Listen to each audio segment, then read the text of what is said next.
नमस्कार, मैं हूं विवेक श्रीवास्तव। मैं इस समय खड़ा हूं गाजा के इलाके में। ये देखिए, हमने आपको समझने और बताने के लिए ये खास तरह की तैयारी की है ताकि हम बता पाएं कि 8 दिनों से चल रही ये जंग कितनी विध्वंसक हो रही है, कितनी खतरनाक हो रही है, किन किन इलाकों में हो रही है, किन ठिकानों पर लगातार हमले हो रहे हैं। आप देखिए, मैं गाजा से, और ये बॉर्डर का इलाका, और उसके बाद देखिए ये मैं खड़ा हूं इजराइल में। मतलब कि इजराइल और इधर का इलाका जो है वो मैं आपको बताऊं गाजा का। गाजा और इजराइल लगातार अटैक और काउंटर अटैक यहां पर हो रहे हैं। लगातार एक दूसरे पर वार पलटवार किया जा रहा है, मिसाइलें दागी जा रही हैं, और जो मौत का आंकड़ा है वो लगातार बढ़ता जा रहा है। इलाके के लोगों में हमेशा इस बात की दहशत है कि कब कौन से मिसाइल उनके घर पे आके गिर जाए, किसी दूसरी बिल्डिंग पे आके गिर जाए, क्षति हो जाए, सैकड़ों की मौत हो जाए, या फिर मौत का आंकड़ा शायद उससे भी बढ़ जाए, किसी को पता नहीं। और बुलेटिन की शुरुआत करते हैं। ये आपने देख ली हमारी तैयारी।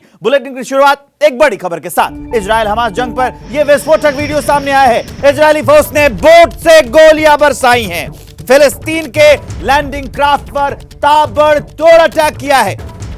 1 2 3 4 लगातार, गिनती भूल जाएंगे, सैकड़ों गोलियां एक साथ लगातार बोट से बरसाई गई हैं। इजरायली फोर्स ने यह हमला किया है, फिलिस्तीन के लैंडिंग क्राफ्ट का ताबड़तोड़ अटैक। ये चाहूंगा कि इसकी आवाज सुनाई जाए कि वो दहशत जो लगातार इजराइल हमला कर रहा है वहां पर, ये सुनिए जरा नाव से इजरायली फोर्स ने जो अटैक किया है।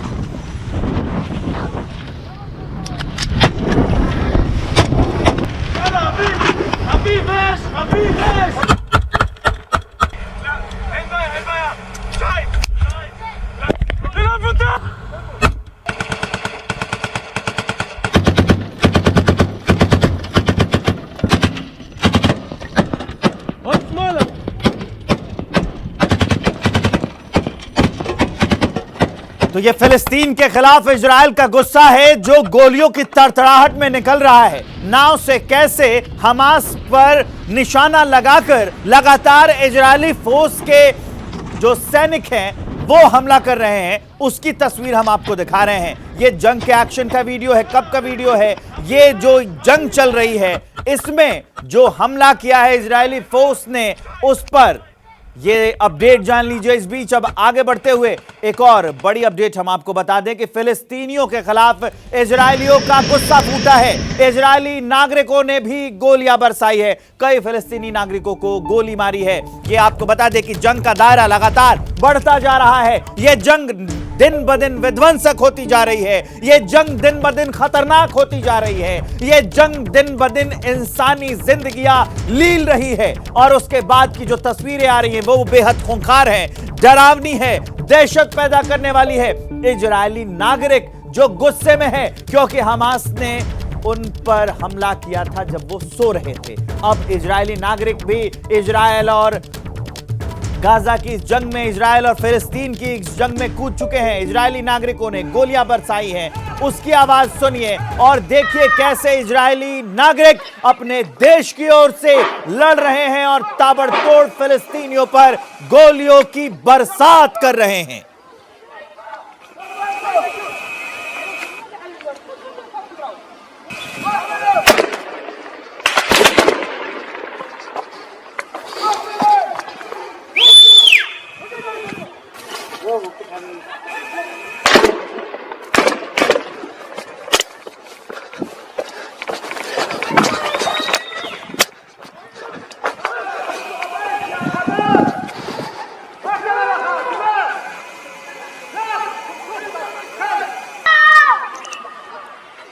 तो ये हमने आपको तस्वीरें दिखाई कि कैसे इजराइल के इलाके में अफरा तफरी मची है, कैसे इजराइल ने गाजा के इलाके पर ताबड़तोड़ हमला किया है। और वहीं से ग्राउंड जीरो से ताजा हालात बताने के लिए, ताजा तस्वीरें दिखाने के लिए हमारे साथ जगविंदर पटियाल इजराइल के निवोद से लाइव जुड़ेंगे। Ashish Singh defence editor Gaza border से हमारे साथ लाइव होंगे। अभिषेक उपाध्याय आपको स्क्रीन पर दिख रहे हैं, इजराइल के अशदोद से जुड़ेंगे, और हमारे साथ कर्नल रिटायर्ड यूएस राठौर वो भी जुड़े हुए हैं। सबसे पहले जो तस्वीरें हमने आपको दिखाई उसके बारे में आशीष सिंह से चर्चा कर लेते हैं। आशीष, हमने तस्वीरें दिखाई कि इजराइल के जो नागरिक हैं वो भी बढ़ चढ़कर इस जंग में हिस्सा ले रहे हैं, फिलिस्तीन के नागरिकों को गोलियों से निशाना बना रहे हैं लोग।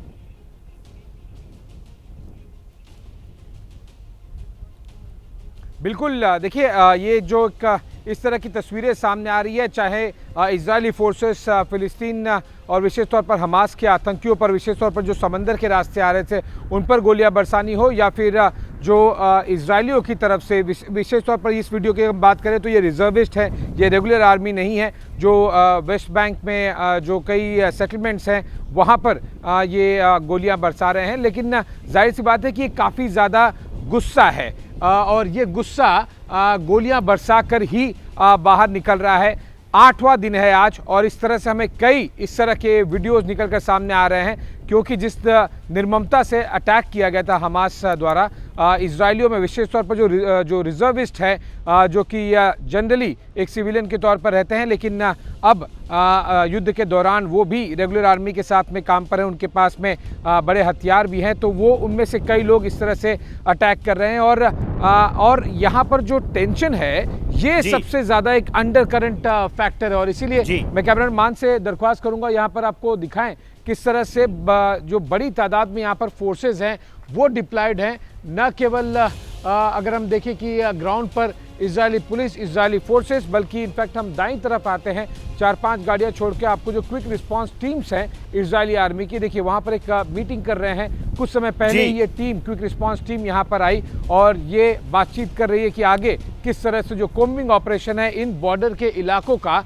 जहां उन्हें इस बात का शक है कि शायद कुछ और हमास के आतंकी अब भी हो सकते हैं, सरप्राइज अटैक कर सकते हैं, इस तरह से यहाँ पर लगातार कोम्बिंग ऑपरेशन, जो मिलिट्री जोन डिक्लेयर हो गया है, एश्किलॉन, एशडोद और स्टेरोत, जो कि ये तीनों की तीनों जो बॉर्डर एरियाज हैं, यहाँ पर इस तरह से कोम्बिंग ऑपरेशन लगातार चलाए जा रहे हैं। क्विक रिस्पांस टीम, इजराइल की रेगुलर आर्मी और साथ ही साथ जो रिजर्विस्ट हैं उनके साथ में एक बेहतरीन कोऑर्डिनेशन भी यहाँ पर ऑन ग्राउंड देखने मिल रहा है।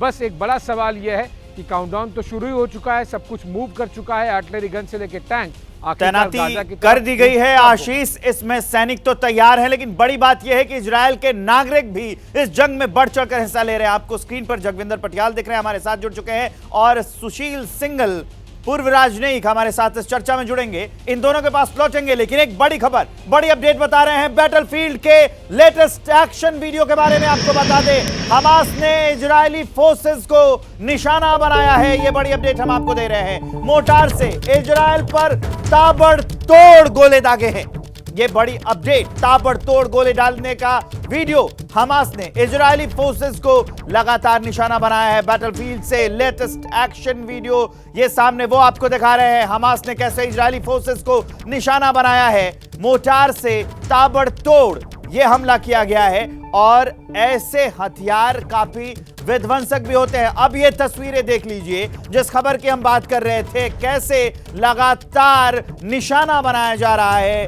अब मोर्टार से इजरायल पर ताबड़तोड़ जो गोले दागे गए हैं उसकी तस्वीर आप देख लीजिए और इस दहशत की आवाज भी सुनिए। दूसरा रॉकेट भी फायर किया गया है, back to back rockets fire किए जा रहे हैं। कैमरामैन मान से के साथ में हम मूव करेंगे।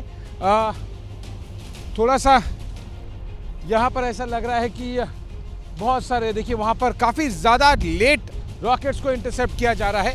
एकदम एंड में आपको दिखाई देगा नीचे रॉकेट्स को इंटरसेप्ट किया जा रहा है। जनरली हम देखते हैं कि रॉकेट्स इस तरह से, ओके आपने धमाके की आवाज़ सुनी, रॉकेट जनरली ऊपर ही हम देख रहे थे अब तक लगभग 90 या फिर 100 डिग्री तक में उन्हें इंटरसेप्ट कर लिया जा रहा था, लेकिन अभी रॉकेट्स काफ़ी नीचे, आप ये समझिए कि लगभग 150-160 डिग्री के पास में जाकर इंटरसेप्ट किया जा रहा है। यानी ऑलमोस्ट जब ज़मीन पर या किसी इमारत पर गिरने वाला है रॉकेट तब इंटरसेप्ट हो रहा है। ये एक बहुत अच्छी खबर नहीं है इजरायली डिफेंस फोर्सेस के लिए, क्योंकि इस तरह से और भी ज़्यादा नज़दीक टारगेट के आके रॉकेट्स को न्यूट्रलाइज किया जा रहा है। अगर एक फ्रैक्शन ऑफ सेकेंड का भी, 1 सेकेंड भी छोड़िए, आधे सेकेंड के और डिले हो जाए तो रॉकेट पक्का फिर किसी टारगेट को हिट कर देंगे। और इसीलिए जो आयरन डोम सिस्टम है वो जब एक्टिवेट हो रहा है तो आज कम से कम मुझे एक ये पैटर्न दिखाई दे रहा है कि काफ़ी लेट रॉकेट्स को न्यूट्रलाइज कर रहा है। कैमरामैन मान के साथ मैं आशीष सिंह, गाजा बॉर्डर से एबीपी न्यूज़ के लिए। तो ये देखिए, हम आपको अपडेट बता रहे थे कि कैसे लगातार हमला किया जा रहा है। हमारे साथ लगातार मेहमान और हमारे रिपोर्टर्स जुड़े हुए हैं। सबसे पहले चलते हैं जगविंदर पटियाल के पास। आप किस इलाके में मौजूद हैं और मौजूदा हालात क्या हैं ये बताइए, उसके बाद आगे बढ़ेंगे। विवेक, देखिए मैं इस वक्त सिद्रौत के उस शहर में मौजूद हूं जहां पर सीधा सीधा आतंकियों ने 7 अक्टूबर को हमला किया था। मेरे पीछे जो आप ये मलबा देख रहे हैं, ये वो पुलिस स्टेशन है जिस पुलिस स्टेशन के अंदर घुसकर 20 घंटे तक एनकाउंटर चला था। 25 पुलिसकर्मी शहीद हुए थे, 10 आतंकी मारे गए थे। लेकिन इससे भी बड़ी खबर एक और है। अभी 2 इजरायली लड़कों से मैं यहीं पर बात कर रहा था। उन्होंने बताया कि यहां हमला करने के लिए एक ग्लाइडर पर 2 आतंकी सवार होकर आए थे और उनके अलावा मोटरसाइकिल, करीब 8-10 मोटरसाइकिल थे और एक टोयोटा की जीप थी। वो टोयोटा जीप जिसे कि पहले दिन हमने पूरी दुनिया ने तस्वीरों में देखा था कि वहां से आतंकी उतरते हैं और फायर करना शुरू कर देते हैं। ये वही सारा इलाका है और ये पुलिस स्टेशन के अंदर जब 20 घंटे तक मुठभेड़ चली, उसके बाद रॉकेट मारे गए और ये पूरी बिल्डिंग ही गिरा दी गई है। अब यहाँ पर 25 पुलिसकर्मियों की शहादत हुई है। लेकिन ग्लाइडर वाली जो थ्योरी एक इंटरनेट पर चल रही थी, उसे यहाँ पर इजरायली लड़कों ने पुख्ता किया। वो बगल के घर से विंडो से देख रहा था और उसने कहा कि मैंने खुद 2 आतंकियों को एक ग्लाइडर पर यहाँ उतरते हुए देखा है। अब वो ग्लाइडर यहाँ से पुलिस ने कब हटाए, कैसे हटाए, कैसे प्लानिंग की थी, कैसे पुलिस स्टेशन की मैपिंग हुई थी, इन तमाम चीजों को लेकर आईडीएफ जो है वो इन पहलुओं पर गौर कर रही है। लेकिन ये वही ग्राउंड जीरो है जहां 20 घंटे मुठभेड़ हुई थी 7 अक्टूबर को। आप ग्राउंड पर बने रहिए, अहम जानकारी देते रहिए। हमारे साथ यूएस राठौर सर भी जुड़े हैं। जिस बात का जिक्र जगविंदर पटियाल कर रहे थे, आप देखिए कि जब भी ऐसे हमलों का जिक्र होगा तो ये बात जरूर उठेगी राठौर सर कि ये सुरक्षा का बहुत बड़ा फेलियर है। अब एक चर्चा ये भी होने लगी है कि अगर मोसाद में इतना बड़ा फेलियर हुआ तो क्या ये मोसाद की जो गलती है वो मशीनों पर ज़्यादा डिपेंड होने की वजह से हुई है। ऐसी खबरें आने लगी कि ह्यूमन इंटेलिजेंस पे कम भरोसा करने लगा था मोसाद और मशीनों पर ज़्यादा भरोसा कर रहा था, उसकी वजह से भी ये गलती हुई है। ऐसी भी चर्चाएं हैं। देखिए विवेक, एक बहुत पॉपुलर सेइंग है सिक्योरिटी के बारे में। जो सिक्योरिटी होती है it's a function of your alertness and preparedness on that very fateful day. जिस दिन आपके ऊपर हमला हो उस दिन आप कितने अलर्ट हैं और कितने चाक चौबंद हैं, वही सिक्योरिटी होती है। पीछे का रिकॉर्ड सिक्योरिटी में मायने नहीं रखता। रही बात आपकी मोसाद की, मोसाद का फेल्योर यस, और बात ये थी कि इसमें वो बड़े टारगेट्स की तरफ ज़्यादा ध्यान दे रहे थे, बाकी कंट्रीज़ के बारे में ज़्यादा ध्यान दे रहे थे और कभी सोचा नहीं था कि इस तरीके की चीज़ होगी। लेकिन जो हमास ने किया है ये पूरी दुनिया के लिए सबक है कि एक नॉन स्टेट एक्टर इतना बड़ा हमला कर सकता है। इसको अगर मानते हैं 9/11 26/11 के समकक्ष हमले को किया और वेरी मेटिकुलसली प्लान्ड और एग्जीक्यूटेड। जगविंदर वहाँ पर हैं, वो बताएंगे कि कोई भी जगह ये आतंकवादी गलत नहीं पहुँचे, उन्हें पूरे रास्ते पता थे, क्योंकि यही आतंकवादी वर्क परमिट में यहाँ आके काम करते थे। इनको चाहे वो हवा से आए या समुद्र से आए या गाड़ियों से, ज़मीन से आए, किसी को जगह पूछने की ज़रूरत नहीं पड़ी। एकदम सीखे हुए ट्रेन तरीके से अपने टारगेट पे पहुँचे और अंजाम दिया। इस तरीके से काम हुआ, ये इस तरीके से किया गया। और हमारे साथ ग्राउंड जीरो से अभिषेक उपाध्याय भी जुड़े हुए हैं। सीधा अभिषेक उपाध्याय का रुख कर लेते हैं। अभिषेक, आप किस इलाके में है वो बताइए, ताज़ा हालात क्या है ये बताइए, और साथ में इस बात पर भी चर्चा हम लोग करेंगे कि कैसे जो इजराइल की सुरक्षा एजेंसी मोसाद है उसने कहीं ना कहीं हमास को हल्के में लिया, और जो रिक्रूटमेंट होती थी, कई अखबार ये कहने लगे हैं वेस्ट के कि रिक्रूटमेंट उन्होंने हमास में करनी कम कर दी थी, उसको हल्के में लेने लगा था, उसकी वजह से ये घटना हुई। देखिए विवेक, विश्लेषण से ज़्यादा ज़रूरी है कि अभी जो घट रहा है उस पर बात कर ली जाए। और अभी घट ये रहा है, एक बहुत महत्वपूर्ण चीज़ ये हो रही है कि शाम 4 बजे का टाइम इजरायली समय के मुताबिक वो दिया था इजराइल की फोर्सेस ने कि गाजा के जो निवासी हैं वो मूव कर जाएं, यानी कि गाजा वो नॉर्थ से साउथ की ओर मूव कर जाएं। और मैं इजराइल का जो टाइम देख रहा हूं उसके मुताबिक 3:45 हो चुके हैं, यानी कि 15 मिनट का समय बचा है। सबसे महत्वपूर्ण मैं आपको बता रहा हूं, और देखिए लोकेशन जो आपने पूछा था मुझे, ये जो जगह है मैं आपसे दिखाता हूं और ये बहुत ही महत्वपूर्ण है।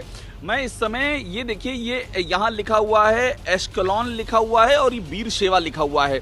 एग्जैक्टली वो जगह है जहां सबसे बर्बर अटैक किया है हमास ने, और बीरशेवा जहां पर उन्होंने हमास के आतंकियों का नंगा नाच देखा गया है। तो अब बड़ी बात यह है कि सिर्फ 15 मिनट का समय और बचा है और उनको इन 15 मिनट में जो गाजा के निवासी हैं उनको बीत हनून जो जगह सबसे अधिक जो टारगेट पे है वहां से ख्वाजा यूनुस की ओर चले जाना है। और ये टाइम कल दिया गया था, उसके बाद सुबह फिर एक्सटेंड किया गया और 2 रोडें, बाकायदा 2 रोड का मैप जारी किया है इजराइल के डिफेंस फोर्सेस ने, आईडीएफ ने, कि आप इधर से चले जाइए। तो आप यूं सोचिए कि अगले 15 मिनट के बाद जब ये डेडलाइन खत्म हो जाएगी तो एक तरह से फुल स्केल ऑपरेशन की शुरुआत हो जाएगी और उसकी तैयारियां हमको यहां भी दिख रही हैं। लगातार मैं एस्केलोन में खड़ा हूं और मैं यहां पर देख रहा हूं कि लगातार रीइंफोर्समेंट जो है ये जा रहा है गाजा की तरफ जा रहा है, क्योंकि ये जो रास्ता जो आप देख रहे हैं ये रास्ता गाजा की ओर जाता है। कुछ ही दूरी पर यहां गाजा है और ये मेन हाईवे है, इसलिए यहां तेजी से एक के बाद एक हमको जो आर्मी की यूनिट्स हैं, टैंक्स हैं, वो गाजा की तरफ मूव होते दिखाई पड़ रहे हैं और 15 मिनट के बाद की क्या सिचुएशन होगी उस पर ध्यान देना बहुत जरूरी होगा। तो काफी अहम है, आप हमारे साथ जुड़े रहिए, अपडेट देते रहिएगा। मैं आपके पास वापस लौटूंगा, एक छोटे से ब्रेक का वक्त है, तुरंत होंगे हाजिर अगले 15 मिनट का पूरा अपडेट। तो ये तो हमने आपको दिखा दिया ग्राउंड जीरो का हाल कि बॉर्डर के इलाकों में क्या हाल है। अब हम आ गए हैं वॉर रूम में।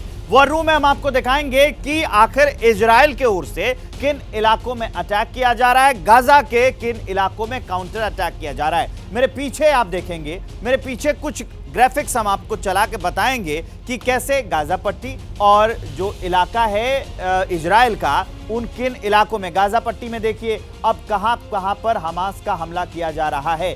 ये गाजा पट्टी के इलाके में हमला किया जा रहा है और तेल अवीव जो है उस इलाके में भी लगातार इजराइल एयर स्ट्राइक कर रहा है, इजराइल पर एयर स्ट्राइक हुई। और ये ग्राफिक्स ये बताता है कि ये युद्ध कैसे दिन ब दिन आगे बढ़ती जा रही है और खतरनाक मोड़ पर युद्ध ये पहुंचता जा रहा है। फायरिंग की तस्वीरें भी आप देखेंगे। इस पूरे सिनेरियो को देखकर ये पता चलता है कि 8 दिन का ये जो जंग है वो 8 दिन में और कितना खतरनाक, और आने वाले दिनों में ये जंग और कितनी खतरनाक होती जाएगी।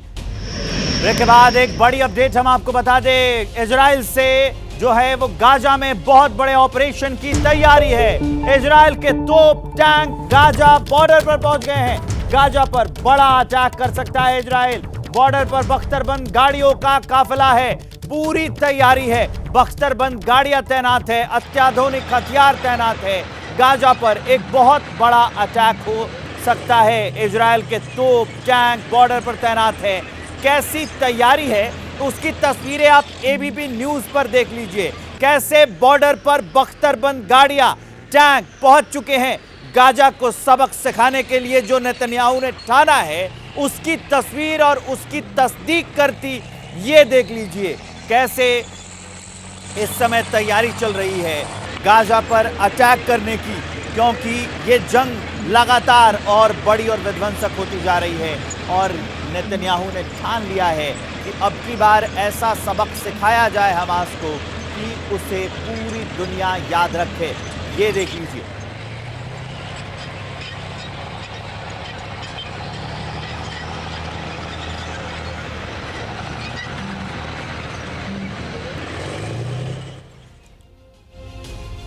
तो टीवी स्क्रीन पर हमारे गेस्ट आपको दिख रहे होंगे, पूर्व राजनयिक हमारे साथ जुड़े हुए हैं। सबसे पहले हम उन्हीं का रुख कर लेते हैं, सुशील सर का। सुशील सर, जब ऐसे जंग छिड़ती है 2 देशों में तो मध्यस्थता कब हो जानी चाहिए, इसका कोई पैरामीटर बना है क्या?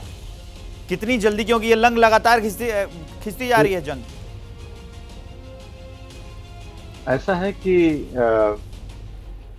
स्थिति इस तरह की आनी नहीं चाहिए थी, लेकिन जब इस तरह की सिचुएशन होती है, इस तरह की घटना होती है, तो मध्यस्थता की बात तो तभी शुरू हो जाती है। जैसा कि अब हम देख रहे हैं कि टर्की ने ऑफर किया है, और दूसरे देश भी, चाइना ने ऑफर किया है, रशिया ने ऑफर किया है।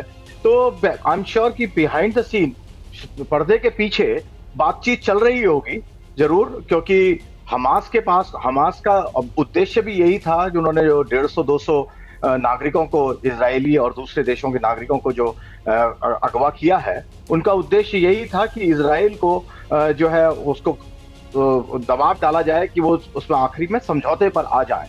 लेकिन इजराइल का अब इस तरह की जो हालात हैं, इजराइल को दिखाना जरूरी हो गया है कि वो कमजोर नहीं है, क्योंकि अभी तक सब इसके दिमाग में यही था कि इजराइल की फौज को और उनके जो खुफिया एजेंसीज हैं उनको कोई बीट नहीं कर सकता।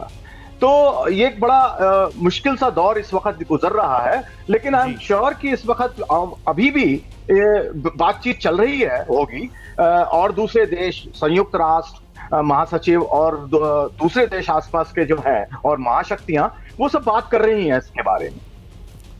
ये भी काफी अहम बात है कि मध्यस्थता जितनी जल्दी हो जाएगी, जंग टाली जा सकती है और नुकसान कम किया जा सकता है। लेकिन एक और बड़ी अपडेट जान लीजिए, इजराइल हमास जंग में मौत का आंकड़ा अब और बढ़ गया है। जंग में अब तक 3615 लोगों की मौत हुई है। इजराइल में 1400 मौत हुई है, 3418 लोग घायल हैं। फिलिस्तीन में 2215 की मौत, 8700 लोग घायल हैं। ये आंकड़े लगातार बढ़ते जा रहे हैं। ये मानव शरीर के आंकड़े हैं। 2215 फिलिस्तीन में, 8700 लोग घायल, इजराइल में 1400 और 3418 लोग घायल। जंग में अब तक 3615 लोगों की मौत हुई है। इजराइल हमास जंग में यूएस राठौर सर हमारे साथ लगातार जुड़े हुए हैं। सर, इस समय कितना मुश्किल होता है एक देश के लिए जो ऑपरेशन कर रहा है, जो ऑपरेशन की शुरुआत कर चुका है, उसको अपने आप को इस जंग में आगे की ओर, मतलब वो बढ़त बनाते हुए बचाए रखना। देखिए, दो चीज़ें हैं। एक तो जंग के साथ ह्यूमन ट्रेजेडी जो है ये इसके साथ जुड़ी हुई है, और एक समाज या एक देश ह्यूमन ट्रेजेडी को पीछे रखते हुए किस तरीके से जंग में आगे बढ़ के अपने स्टेटेड ऑब्जेक्टिव को प्राप्त करता है, वही उस देश का नेशनल कैरेक्टर है। इजराइल बखूबी जानता है कि अगर वो जंग में आगे बढ़ेगा तो ये सारे जो उनके पास उनके बंधक बनाए हुए हैं 150 लोग, उनका जीवन खतरे में पड़ जाएगा। इसलिए आप देखते हैं कि इजराइल आगे बढ़ रहा है। किसी भी राजनीतिक दल ने या किसी ग्रुप ने ये नहीं कहा कि आप जंग मत कीजिए, क्योंकि इस बीच आपको रोकना चाहता हूं क्योंकि एक बड़ी अपडेट आ रही है, वो भी जानना जरूरी है। वॉर जोन से, गाजा से ये बहुत बड़ी खबर। इजरायली मीडिया ने दावा किया है कि गाजा में करीब 34,000 आतंकी मौजूद हैं। आपको बता दें कि इजरायली फोर्स ने गाजा को खाली करने का अल्टीमेटम दिया है। ये बड़ी अपडेट, 34,000 आतंकी मौजूद हैं। आशीष के पास चलते हैं, एक्सक्लूसिव जानकारी और तस्वीरें। अभी अभी रॉकेट्स फायर हुए हैं विवेक, और हमारे साथ में सारे सोल्जर्स, कैमरामैन मान आपको दिखाएंगे। यहाँ पर उन्हें ग्राउंड होने के लिए कह दिया गया है। मतलब साफ है कि जो रॉकेट्स फायर हुए हैं, यहाँ पर मेरे कैमरामैन मान दिखाएंगे। उसके बाद में यहाँ पर तुरंत हलचल बहुत बढ़ गई है और अब सोल्जर्स को उठने के लिए कह दिया गया है। सायरन ऑफ हो गया है। एक बार फिर वो सीक्वेंस जो लगातार हमें कई दिनों से देखने मिल रहा है, रह रहकर रॉकेट्स फायर कर दिए जाते हैं। और एक बार फिर वही हुआ जब सभी को शेल्टर के अंदर जाने के लिए कह दिया गया था, और अब शेल्टर से सब बाहर आ रहे हैं। हमास है कि मानने को तैयार नहीं है। बहुत ज़्यादा बमबारी की जा रही है इजरायली फोर्सेस द्वारा, लेकिन सायरन बजा लगभग 1.5-2 मिनट पहले और सभी को तुरंत ही शील्ड लेने के लिए कह दिया गया, जो कि ये सोल्जर्स भी अपनी क्विक रिस्पॉन्स टीम जो इन्फेंट्री कैरियर व्हीकल्स है उसके अंदर जा रहे थे, वो भी रास्ते में रुक के वो बाहर आ गए। मेरे कैमरामैन मान आपको दिखाएंगे जो सामने बंकर है, उन्हें वहाँ पर भी जर्नलिस्ट और जो इजरायली डिफेंस फोर्सेस हैं उनको मूव करने के लिए अंदर कह दिया गया था। ये देखिए कैमरामैन मान आपको उन धुओं के छल्ले दिखाएंगे जो कि हमास द्वारा जो रॉकेट्स दागे गए थे उन्हें न्यूट्रलाइज किया गया था। और ये एक बार फिर दिखा रहा है कि इतना आसान होगा नहीं इजरायली फोर्सेस को गाज़ा में कूच करना और गाज़ा पट्टी पर पूरी तरह से इन्वेजन करना, क्योंकि ये आज इनफैक्ट मेरे सामने ही पिछले 3 घंटे की अगर मैं बात कहूँ तो ये लगभग तीसरा रॉकेट अटैक था जिस वजह से ये घटना हुई। और लगातार अभी तक सारे के सारे रॉकेट्स आज गनीमत है कि आयरन डोम सिस्टम ने न्यूट्रलाइज कर दिए हवा में ही, लेकिन 99 बार न्यूट्रलाइज होता है। वो एक रॉकेट की ज़रूरत होती है जो किसी इमारत पर गिरे, किसी कार पर गिरे या फिर रास्ते में गिरे किसी चौराहे पर, और जान माल का नुकसान बहुत ज़्यादा हो जाता है। ओवर टू यू विवेक।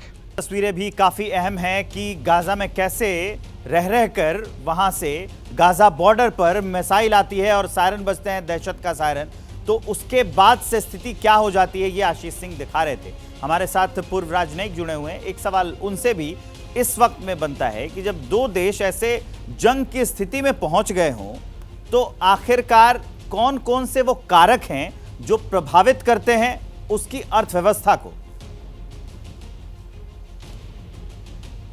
देखिए, जब जंग छुटती है तो अर्थव्यवस्था को तो नुकसान होता ही है। इन्वेस्टमेंट आपकी जो एफडीआई है, फॉरेन इन्वेस्टमेंट आती हैं, वो बंद हो जाती हैं।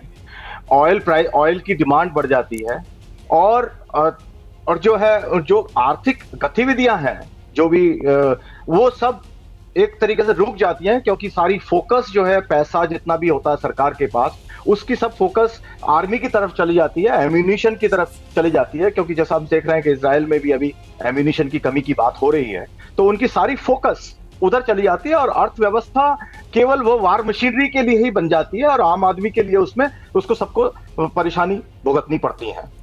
शिपिंग भी अफेक्ट हो जाती है उससे, तो शिपिंग अफेक्ट होती है। इस पर आएंगे और चर्चा करते रहेंगे, लेकिन एक बड़ी अपडेट हम आपको बता दें कि इजराइल के निवोत से ये बड़ी खबर आ रही है। इजराइल की फोर्सेस ने तैनाती बढ़ा दी है। निवोत से ABP news reporter Jagvinder Patiyal की ग्राउंड रिपोर्ट आपको दिखाते हैं।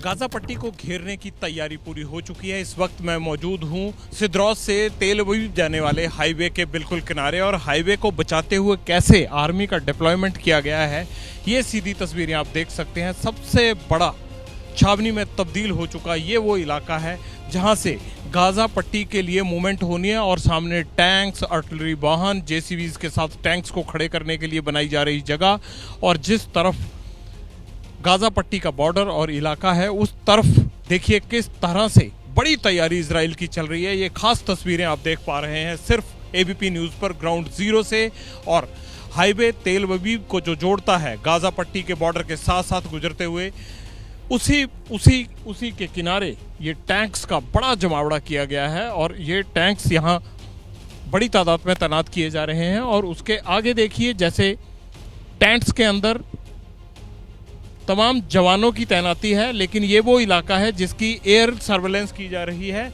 और ये कहा जा रहा है कि किसी भी तरह से जब गाजा पे हमला बोला जाएगा तो यही वो बैकअप देने के लिए टैंक्स और फोर्सेस हैं जो सीधे आगे बढ़ेंगे। इसी तरह की छावनियां जगह जगह गाजा बॉर्डर पर बना दी गई हैं और इंतजार किया जा रहा है गाजा में एंटर करने का। एक बड़ी बात आपको बता देते हैं, वो बड़ी बात ये है कि गाजा के उत्तरी इलाके में जो नॉर्थ गाजा है उसमें ज़्यादा दिक्कत है, और उसी नॉर्थ गाजा को खाली करवाने की कोशिश इजरायली फोर्सेस कर रही हैं। और ये कहा जा रहा है लोगों को कि आप साउथ में चले जाएं। अगर वो दक्षिणी हिस्से में चले जाते हैं गाजा के, तो उसके बाद जो एक ग्राउंड अटैक होता है इन टैंक्स के साथ जो है एंट्री की जाएगी, और एंटर करने के बाद पीछे पीछे से जो ग्राउंड फोर्सेस होती हैं वो पूरे इलाके को कवर करेंगी। तो ये वो पड़ाव है जहां से गाजा बॉर्डर की तरफ कूच होना है इजरायली सैनिकों को, और ये वो जगह है जहां पर तमाम फोर्सेस को जमा किया जा रहा है। अब कोई ह्यूमैनिटेरियन लॉसेस ना हो, या जो ह्यूमैनिटेरियन एफर्ट्स में और जितने तमाम रिफ्यूजी कैंप्स या मदद के लिए जितने भी प्रोग्राम चल रहे हैं दुनिया भर के लोगों के गाजा पट्टी के इलाके में, उन लोगों को ये कहा जा रहा है कि आप इजिप्ट बॉर्डर से बाहर जा सकते हैं, क्योंकि इजिप्ट ने इस बात की इजाज़त दे दी है कि अगर ह्यूमैनिटेरियन प्रोग्राम्स में लगे लोग उनके बॉर्डर से बाहर निकलना चाहते हैं, जो भी विदेशी वहाँ मौजूद हैं, तो उनको वो रास्ता दे देंगे। और इजराइल ने तमाम पंफलेट गिराने शुरू कर दिए हैं, हवाई रास्ते से पंफलेट गिराए जा रहे हैं, और नॉर्थ गाजा के इलाके में जो लोग रहते हैं, जो उत्तरी इलाकों में रहते हैं, उनको ये कहा जा रहा है कि आप इस इलाके को खाली कर दें तुरंत, क्योंकि दक्षिण की साइड अगर नहीं गए तो उत्तर के इलाके में हमास को मारने के लिए बड़ा इजरायली ऑपरेशन होगा, टैंक्स के साथ होगा, हवाई हमले किए जाएंगे, फिर जवान पूरे एरिया को कैप्चर करेंगे। उन तमाम चीज़ों से बचने के लिए गाजा पट्टी में बार बार ये अनाउंसमेंट। तो निवोद से आप जगविंदर पटियाल की ग्राउंड रिपोर्ट देख रहे थे। एक बड़ी अपडेट आपको बता दे, गाजा में इजराइल के अल्टीमेटम पर है ये बड़ी अपडेट। इजरायली सेना ने फिर लोगों से जाने को कहा है। गाजा में रहने वाले लोग देर ना करें। इजराइल का यह कहना है जितना जल्दी हो सके गाजा को खाली करें। डेडलाइन का वक्त बस खत्म होने वाला है। ये बड़ी अपडेट की जो इजराइल ने अल्टीमेटम दिया है। अब उसने फिर से कहा है कि गाजा में रहने वाले जो लोग हैं वो देर ना करें, वो खाली कर दे। कोई बड़े हमले की तैयारी भी वो कर रहा है। आशीष सिंह हमारे साथ लगातार जुड़े हुए हैं। आशीष, लगातार अल्टीमेटम देना और फिर ये कहना कि एक बड़ा हमला हो सकता है, इसकी वजह से खाली करें। मतलब साफ है कि इजराइल ने तैयारी पूरी कर ली है, लेकिन वो ये नहीं चाहता कि वहां के लोगों को मारा जाए। वो सिर्फ आतंकियों को टारगेट करना चाहता है। शायद इसलिए उसने अल्टीमेटम दिया है कि जितनी जल्दी हो सके लोग खाली कर दे, हमला हम बहुत बड़ा करने वाले हैं। बिल्कुल विवेक, इस प्रश्न का उत्तर दूं, साथ ही साथ कैमरामैन मान हमारे पैन करके आपको दिखाएंगे। देखिए लगातार जो क्विक रिस्पांस टीम्स है, कॉन्वॉयज़ हैं, वो अब भी गाजा की तरफ बढ़ रहे हैं लगातार, और इसी वजह से ये जो डिप्लॉयमेंट है बहुत ज़्यादा इंटेंसिफाइड होती जा रही है। ऐसे हर कुछ मिनटों में यहाँ पे हमें जो मैसिव मूवमेंट है वो दिखाई दे रहा है। कुछ लिमिट के आगे मीडिया को भी और बाकी नागरिकों को, जाहिर सी बात है क्योंकि ये मिलिट्री जोन डिक्लेयर कर दिया गया है तो उन्हें नहीं आने दिया जा रहा है। लेकिन ये साफ साफ संदेश है। जो प्रश्न आप पूछ रहे थे कि काउंटडाउन शुरू हो गया है, जो 4 बजे का काउंटडाउन था, 4 बजे तक का समय था, वो पूरा हो चुका है। इनफैक्ट उससे आगे हम 13-14 मिनट हो चुके हैं। और एक चीज़ को लेकर इजराइल पर कोई भी अगर प्रेशर बना रहा है, चाहे वो यूनाइटेड नेशन हो या फिर कोई और बड़ा देश, तो वो केवल एक ही चीज़ को लेकर है कि कोलैटरल डैमेज, यानी कि जो सिविलियंस हैं गाज़ा में, गाज़ा पट्टी पर, उन पर बहुत ज़्यादा इजरायली फोर्सेस जो बमबारी कर रही हैं उनकी या वहाँ जान माल का नुकसान हो रहा है। तो इसीलिए इजराइल भी रिएक्शन के तौर पर ये दिखाने और बताने की कोशिश कर रहा है कि हम पूरा विंडो क्रिएट कर रहे हैं, हम पूरा पैसेज क्रिएट कर रहे हैं, हम पहले से वार्निंग दे रहे हैं। ये सब कुछ इजराइल अपनी तरफ से बताने और दिखाने की पूरे विश्व को कोशिश कर रहा है कि ऐसा नहीं है कि हम नागरिकों को मार देना चाहते हैं या फिर गाज़ा पट्टी पे सभी के सभी 22-23 लाख लोगों को मार देना चाहते हैं। ये सब कुछ इजराइल अपने इंटरनेशनल इमेज के पॉइंट ऑफ व्यू की आगे, देखिए आज तो बड़े देश और अधिकतर जो पश्चिम देश हैं वो इजराइल के साथ खड़े हैं, लेकिन आगे इजराइल का बहुत ज़्यादा क्रिटिसिज्म भी हो जाएगा जब गाज़ा पट्टी पर जो बहुत सारे कैमरेज हैं वो पहुंचेंगे। आज नहीं कल पहुंचेंगे, हो सकता है हफ्ते लगे, हो सकता है महीने लगे। तस्वीरें भी जो अभी तक सामने आ रही हैं उसको लेकर इजराइल को काफ़ी ज़्यादा क्रिटिसिज्म भी और रेजिस्टेंस में ये कह रहा हूँ कि मिल रहा है। और इसी को बचाने के लिए इजराइल ये पूरी तरह से मैसेज दे रहा है कि हम भी ह्यूमन राइट्स में बिलीव करते हैं, नागरिकों को नहीं मारना चाहते, हम विंडो दे रहे हैं, पैसेज क्रिएट कर रहे हैं, पहले से वार्निंग दे रहे हैं। और उसी सिलसिले में, उसी इमेज प्रोजेक्शन को लेकर इजराइल इस तरह से वार्निंग दे रहा है। लेकिन एक बार और बता दूं मैं आपको कि 4 बजे का समय पूरा कर लिया गया। उससे पहले एक और वार्निंग दी गई थी 2-3 घंटे पहले कि नागरिक 4 बजे तक के समय को हल्के में ना लें, उन्हें मूवमेंट करना वहाँ से बहुत ज़रूरी है। गाज़ा के नॉर्थ से वो निकल जाएं, क्योंकि वहीं पर सबसे ज़्यादा हमें इजरायली फोर्सेस के अटैक्स और जो सर्जिकल स्ट्राइक भी की गई कल शाम को, वो वहीं पर देखने मिला था। विवेक, बहुत अहम जानकारी आप दे रहे हैं। अपडेट हम आपसे लेते रहेंगे। सुशील सिंघल और रक्षा विशेषज्ञ यूएस राठौर हमारे साथ बने रहेंगे। तार हमारी कवरेज जारी है और 8 दिनों से हमास और इजराइल की जंग भी जारी है। हमारे साथ यूएस राठौर और सुशील सर दोनों लोग जुड़े हुए हैं। स्क्रीन पर दिखाई जरा। और सबसे बड़ा सवाल ये भी होता है, जैसे हमने ब्रेक पर जाने से पहले खबर दिखाई थी सुशील सर, कि वहाँ पर मानवाधिकार संगठन जो है, मानवाधिकार जो होते हैं, उनको बचाना भी एक बड़ी चुनौती होती है। लेकिन इजराइल हमेशा से प्रदर्शित ये करना चाहता है कि वो इंसानी क्षति नहीं पहुंचाना चाहता। इसके लिए उसने अल्टीमेटम दिया है और फिर उसने बताया है कि लोग वहां खाली कर दे, हम सिर्फ आतंकियों को मारेंगे। इससे क्या संदेश जाएगा? देखिए, ऐसा है कि जब युद्ध होता है तो उसमें सिविलियन कैजुअलिटी होने के चांसेस बढ़ जाते हैं।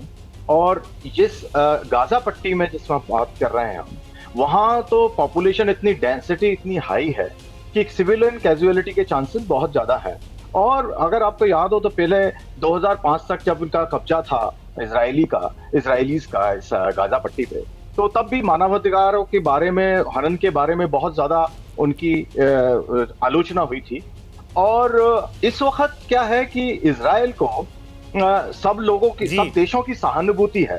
तो इजराइल, तो दो एस्पेक्ट हैं उसमें भी कि एक तो इजराइल जो है अपने जो सहानुभूति है अपने साथ में रखना चाहते हैं, सिंपैथी साथ में रखना चाहेगा, व्यू से सिविलियन, इससे आगे उसको मदद मिलेगी विश्व के मंचों पर।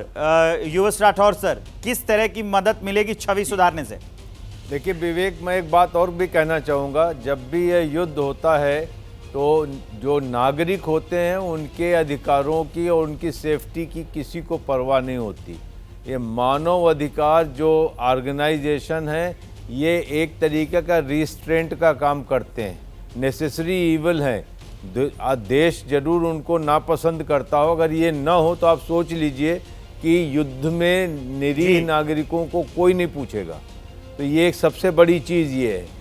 दूसरी बात यह है कि जो इजराइल के साथ अभी जो सिंपैथी है 7 अक्टूबर के हादसे के बाद, वो धीरे धीरे जैसे युद्ध आगे बढ़ेगा वो कम और कम होती जाएगी। जैसा आपने बताया था, जैसे जैसे आंकड़े बढ़ते जाएंगे वैसे वैसे सिंपैथी कम होती जाएगी। ये अहम जानकारी दे रहे थे। आप सभी का बहुत बहुत शुक्रिया। लौटेंगे वापस कुछ ही देर में। खबरों का सिलसिला लगातार है। जैसे ही घड़ी का काटा दोपहर 2:30 पे आए, बबीता जी का दिल सास बहू साजिश के लिए मचल जाए। और ये है इनकी बहू, पूरे दिन ऑफिस की टेंशन हो जाए गॉन जब ये करें अपना फेवरेट शो फ्री टाइम पे ऑन।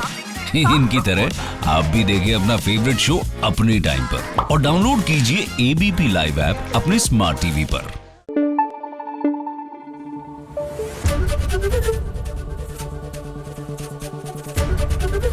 एबीपी न्यूज आपको रखे आगे।